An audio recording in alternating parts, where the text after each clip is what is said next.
Sa muli po mapagpalang araw po sa inyong lahat, at bago po tayo magsimula paki-subscribe po ng aking YouTube channel. At huwag po natin kalimutan suportahan ang Kalinga Prab, Val Santos Matubang, at pagpapatuloy, Dara labis ang tuwa dahil pinasimulan na ang kanyang bahay.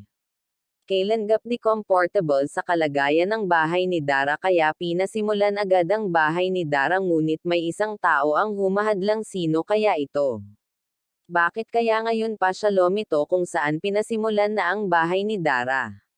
Ano kaya ang layunin ng taong ito, subalit hindi magpapatinag si Kalinga Prab itutuloy niya ang pabahay ni Dara para naman di na sila mag-alala sa kalagayan ni Dara.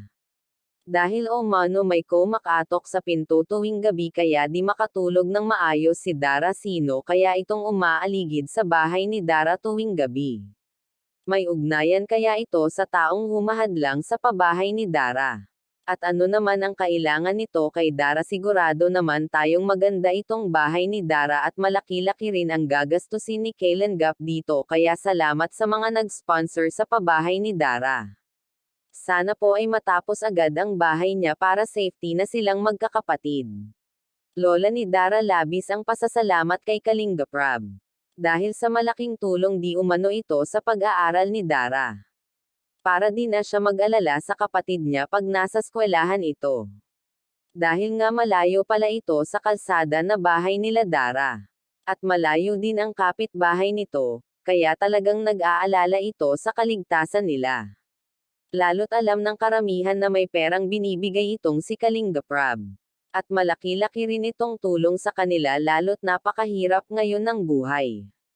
Kaya di natin maiwasan na mahumaling ang may masasamang loob talo't maganda itong si Dara di natin alam kung may masamang balak ito kay Dara o pera ang layunin nito, at sa pagkakataong ito hindi na palalampasin ni Kalinga Prab ang mapasaayos ang kalagayan ni Dara at kapatid nito. Huwag po natin kalimutan magpasalamat at suportahan ang Kalinga team kay Kuya Val Santos Matubang. Salamat po sa panonood sana wag kayo magsawang manood Diyos mabalos.